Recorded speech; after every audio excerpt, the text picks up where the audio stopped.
बीजे कौन ये blue green आलजी नील हरित शैवाल आपको आम चाष कहीं करुचे आजिकल आप जानी आम पर एकर पाखापाखि 2 क्विंटाल 2.5 क्विंटाल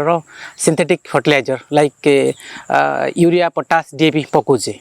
ताको आम एलिमिनेट करने आम ये ब्लू ग्रीन आलजीटा को चाष करुचे बैकग्राउंड अच्छी धान चाष देखुए आम पर एकर फास्ट ईयर रे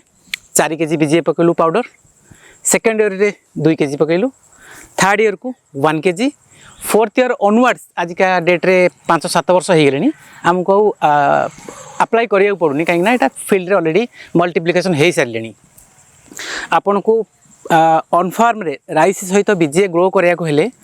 आपन को 2-3टा कंडीशन अच्छी आपन को जमी रू फास्ट केमिकल फर्टिलाइजर को हटाया पड़ो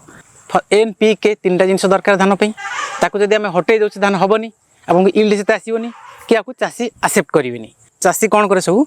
धान टू धान देखे माने मंजी टू मंजी ताको दरकार धान कटाकटी सरीगला तापर आम कौन करूँ धान बिल को सुखीगला हल करदेलु तापर आम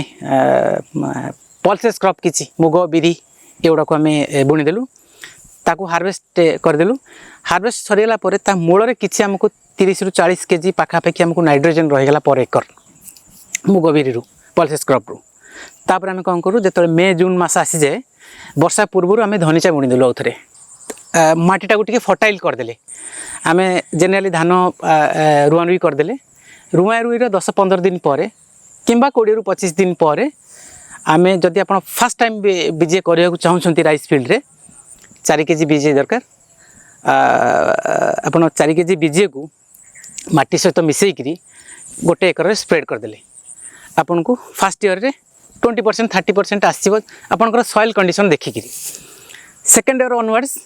जमती कहले कि गोटे केजी कमी कमी देवे आप धान रुईर 15-20 दिन पर बीजे तार आप जो स्प्रेड करते सेटा कौन हम मल्टीप्लिकेशन हवा स्टार्ट कर फील्ड रे आपड़ गोटे टाइम रे देखिए जो अगस्ट सेप्टेम्बर अक्टोबर ये 3 मास आप धान उपरू आपको जी धान मिल आप तले से ब्लू ग्रीन एलजी डेभलप हो सारी लग्जरिएंट हो सारी आपड़ जदि कैलकुलेशन मापिकी करेंगे गोटे स्क्वायर फुट जगार गोटे केजी रु 1.5 केजी पर्यंत फ्रेश बीजे मिल ताकू आप चाहिए छाणिक नेक्स्ट ईयर पर रखिपारे आपको किणा पड़ोनी बीजे पाउडर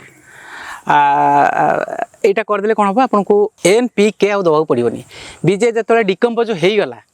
तार डेड बॉडी रू आपको पोटास मिल फॉस्फरस मिल डेड बॉडी गोटे भल फूड हो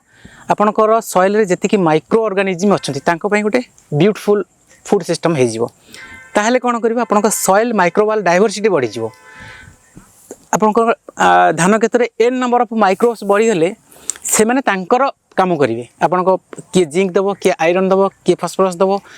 ये सब काम करेंगे मोटामोटी देखिले आम केमिकल फर्टिलाइजर को आम एलिमिनेट कर परिबा।